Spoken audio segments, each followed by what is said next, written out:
Dutangiye inkuru yacu tubona abanyeshuri babiri, umukobwa arimo atunganya umuhungu avuga ati ubundi nkawe kuki ukunda gutaha ukererewe, ubundi nkawe kubera iki? Byiza dutahe hakiri kare tujye mu rugo. Ubwo disona yuko ni abantu babiri bavukana, umuhungu n'umukobwa. Ubwo kandi abatureka aho ngaho hari umugabo agenda mu muhanda, mu guhindukira atekereza cyane abona abanyeshuri babiri bamwe baratungana cyane. Umukobwa afite amahane menshi cyane abwira umutipe atari kubona wajya utaha kare. Umunyeshuri wundi nyine musaza we atari kubona nkawe wandetse wajya utaha wakora imirimo ngiye kunagiye nshakiye. Udisa kuri mushiki we ati kandi utangiye kunanirana njye nzakurega uranyumva neza. Udisa arakwereka umugabo yabarebye avuga ati nta kundi kanjye kubareba batenda banarwana. Udisa arakwereka umugabo wese agenda atanya kubwira abanyeshuri bati mureke gutongana mute mu rugo mutanarwana. Usibye se Udisa arakwereka umukobwa byaramurenze avuga ati uyu mugabo nk'uyu nguyu koko uje kudukiza ntazi icyo twanapfuye aradukiza nkande. Udisa arakwereka umugabo yakomeje kugenda nyine abaganiriza. Ana ko disi n'umunyeshuri wundi w'umuhungu nawe atangiye kumva gake gake. Ana ko disi uwo n'umugabo nakomeje kugenda baganiza. Ubona ko disi umukobwa byamushimishije. Ubona ko disi umugabo waje kubaganiza, umukobwa arabyishimiye ati mbega umugabo uzi ko yaje no kudukiza atazi n'icyo twapfuye. Barakureka disi umugabo yakomeje kubitekerezaho atanya kuvuga ati none se murataha ryari? Umunyeshuri ati tugiye gutaha mu kanya kandi nta kibazo urakoze kubasha kutuganiza. Si byo se ngo disi barakwereka umugabo yitegereje aba banyeshuri arabareba cyane atari ku bundi mujye mutaha kare mukore imirimo yo mu rugo. Si byo se mutahe mwishime muganire n'ababyeyi. Ngo disi barakwereka umukobwa yakomeje kumubwira ati yego nta kibazo tuzajya tubikora. Ubona ko disi n'umuhungu nawe yaratujije ati izi nama mutugira nizo kandi tuzajya tuzikurikiza. Barakwereka umugabo nawe akomeza kugenda baganiriza gake gake ababwira ati nta kundi. Ngo disi arakwereka umukobwa ati turakoze cyane kuza kutuganiza utazi n'icyo twapfuye, tugiye kugenda cyo tuganira n'ababyeyi bacu tuganire kandi ntabwo tuzongera kukubagana, ntabwo tuzongera gutongana. Sibyo ntabwo tuzabyongera kandi utubabarire. Disi arakwereka umunyeshuri w'umuhungu musaza we abaye nawe yatujije. Ubona ko disi agabanyije amahane avuga ati nta kundi ntabwo tuzongera. Disi barakwereka batashye bishimye. Hana ko bishimye nyine umukobwa atabwira umuhungu ati caho dutahe se kandi caho dutahe. Disi barakwereka bakomeje kugenda mu kayira gake gake. Ubona ko disi umukobwa yishimiye uriya mugabo ukuntu yaje no kubagira inama batamuzi. Disi barakwereka umunyeshuri w'umukobwa yakomeje kugenda ahindukira ukagenda nyine agahindukira wa mugabo waje kubakiza, waje nyine kubabwira ati batahe. Disi niko agenda ubona ko yamurangariye. Ubona ko disi byamurenze. Disi ni agakobwa keza abatashye ku ishuri, bavuye ku ishuri nyine na musaza we bajya mu nzira agatongana uriya mugabo akaza kubakiza nk'uko mwabibonye. Disi barakwereka baratwereka umukobwa ku wundi munsi wa mugabo yaribereye mu muhanda ari kugenda gake gake ari kwicatingira kuri telefone agenda avuga ati ewana ndakeka hano hantu hari ubushyuhe bwinshi cyane reka ndebe ko natumiza akantu mbe ninywera. Ariko agenda mu muhanda gake gake. Disi akagenda mu muhanda barakwereka na mukobwa nawe yari muri wa muhanda nawe agenda chatinga. Ubona ko disi n'umukobwa aragenda iyo atambaye inifomu rwose. Ubona ko disi n'umukobwa mwiza cyane uko ari kugenda yuko ari muri wa muhanda yaragiye gake gake ayitegereza neza abona wa mugabo nawe ari muri ya nzira. Barakwereka umugabo ntabwo yari yamubonye yaribereye aho ngaho arimo aracatinga nawe ari muri wa muhanda ubona yuko byamurenze. Barakwereka wa mukobwa aratekereje ati reka ngende njye kumuvugisha mushimira ukuntu cyagiye adukijije. Aho twabonye ko mukobwa yari yamwishimiye. Ubona ko disi umukobwa yipanze akazi aragenda gake gake arakugendera aragenda nawe umugabo nawe cyari muri ya nzira agenda atekereza. Ariko disi ibintu byamurenze akiri aho ngaho arahindukira abona wa mukobwa nawe yamukurikiye. Ubwo disi umukobwa nawe yasaza gake gake.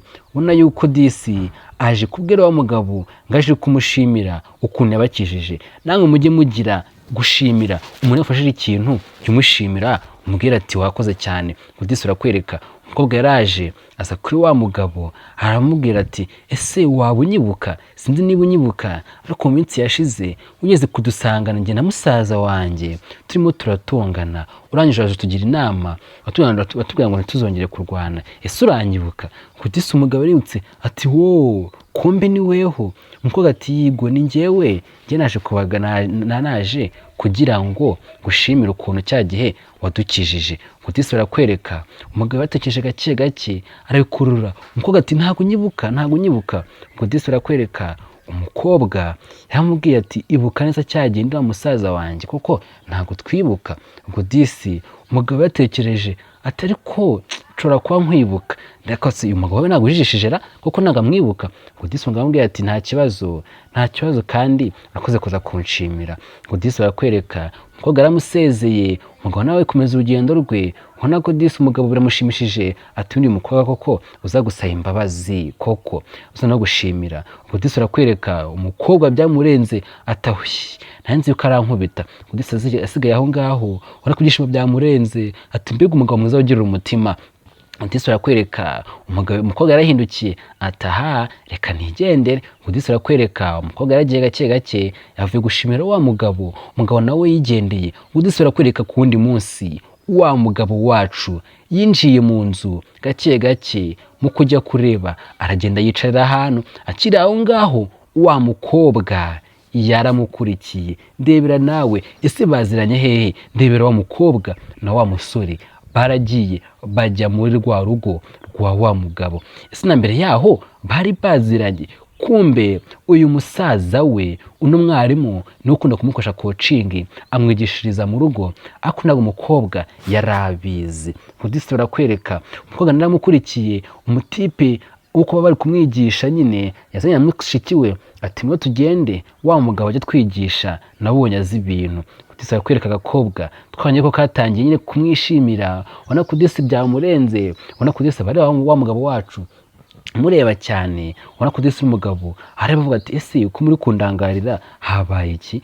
Umukobwa ati habaye iki se? Nta kibazo. Ubona ko Disi umukobwa ibyishimo byamurenze ati oya nta kibazo rwose, nta kibazo yo humura sibyo se? Umugabo ati ariko nta kibazo mwambwira, mumbwire nta kibazo ngende umuntu mwiza. Disi umukobwa ati ngiye ntungura ukuntu bugisha musaza wanjye nta n'ibyo yari yarambwiye njye ntabyo narinzi. Disi barakwereka umusaza we yahaye ikayi uno mwarimu wandi ubigisha. Disi umugabo arabwira asigara wa mukobwa ati weho genda wicaye muri ziriya ntebe mbanze nigishe musaza wawe tumenyeranye nawe tubaza kuganira mu kanya, ndaza kwigisha mu kanya. Disi akuri ku mukobwa byaramurenze ati ariko nta kibazo reka mfe kujyayo bintwaye iki se? Icyo mfa no kunyinaza gutegereza nanjye ukaza kunyigisha. Disi barakwereka umukobwa yagiye ababaye aragenda ati ngiye mwanze kunyigisha. Kandi twanye ko n'umukobwa ashobora kuba yaje koko ataje kwiga nta mwabibonye. Disi arakwereka umukobwa yaragiye arahaguruka. Disi umugabo nawe atangira kwigisha wa musore amwigisha gake gake amubwira ati ubabigenza gutya. Disi arakwereka umukobwa yaragiye yicara mu ntebe hirya, ahangaha ni iwabo w'uyu mwarimu. Disi arakwereka umukobwa yaragiye yicara mu ntebe atangira kwicara rwose nk'uri iwabo, atangira kwitegereza wa mugabo ukuntu ari kwigisha musaza we, amutegereza gake gake akamutegereza. Umugabo nawe afata yakaye wa munyeshuri wa musaza we uko yakayirambiye ngo arebe ahantu bagarukirije. Umusaza nawe nibwo ari kubireba, urabona ko Disi n'agakobwa agatipe kanitonda. Barakwereka mugabo yarambiye yakayi areba umusaza we ati aramureba cyane ati se nanga twagarukiye. Disi akwereka umukobwa yakomeje kwitegereza wa mugabo wacu amutegereza cyane. Ubona ko Disi yanamwishimiye, ubona ko Disi ibyishimo ni byose ku mutima ati ariko mbega umugabo uzi no kwigisha. Ubona ko Disi umukobwa yahigiye yifata ku matama atangira kureba cyane.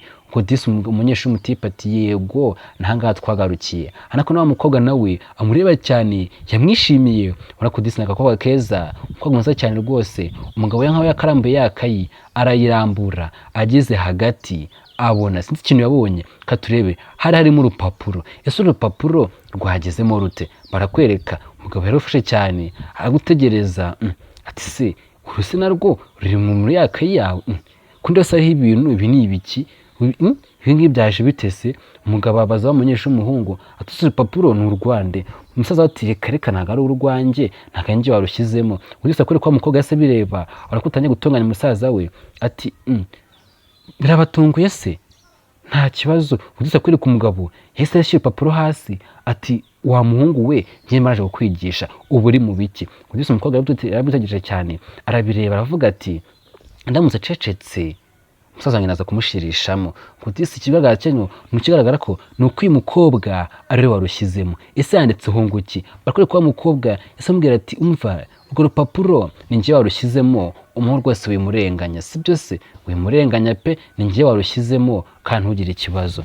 Kutisi barakwereka umugabo yaramutegereje amutegereza cyane ati ubu ngiye kumaraje kubigisha izi mpapuro zazagezemo hate. Ese urupapuro uyu mugabo asomyeho iki? Ntago tubizi ahubwo turaza kubimenya. Ese asomyeho iki? Kutisi byaje gukomera umukobwa arahaguruka kugira ngo disi agende atabaye uyu musaza we, aragenda arakugendera ati urupapuro ni njye warushyize muri akayi y'uyu munyeshuri ya musaza wanjye ntago yarabizi. Yahise ajya kugendera ahita arufata simubibonye yahise arufata gake gake aragutegereza. Umugabo narabireba ati se habaye iki? Udise umunyeshuri w'umukobwa yarufashe aruhisha inyuma ariko umugabo ntabyo yabonye n'umusaza we ntabyo yabonye. Udise asabwira wa musaza we ati caho dutahe niba atangiye kwirakaza. Udise yasezwe rwa papuro kuri ya ntebe arwongera rusigaho aho ngaho arusigaho. Udise umugabo yamutegereje cyane amutegereza atunda abana ko ajya ntago bari seriye. Ndebera disi umukobwa ese afata wa musaza we ati ngo tugende uwo ngo mwihorere sibyo se.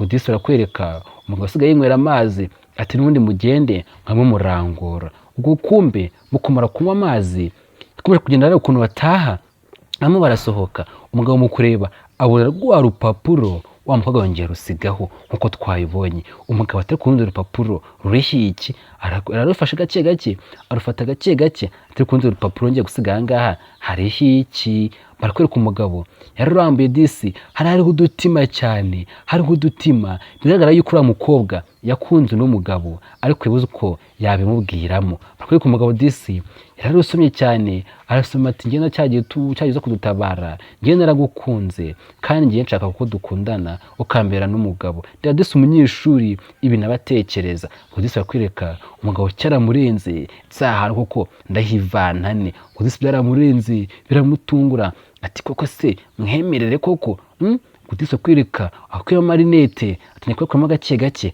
ati koko biragenda bite nta mugore mfite nta mukunzi mfite aya mahirwe nyiteshe kuri nura mukobwa ari mwiza katurebe ese araza kumwemera cyane aza kumwemera kuri subscribe utarayikora kana nawe bamaze kuyikora ndagushimiye. Icyo ni cyashya nayibazaniye mukore subscribe kandi abantu bamaze kuza ubushize ndabashimiye. Barakwereka umugabo naho yararwanditse sinzi ngo yanditsemo ibiki aramusubiza arangije arushyira mu gitabo ahantu arushyira neza neza hahandi ba banyeshuri iyo baje bicara. Ese harimo iki? Ese aramwemereye cyangwa ntabwo amwemereye? Muzashikwe n'inkuru utaha inkuru nakagaruka. Imana yonde cyane ndabakunda cyane ndagusaba gukora subscribe kandi utarayikora magusanga uyikore. Imana iguhe umugisha ndabakunda cyane. Ciao ciao.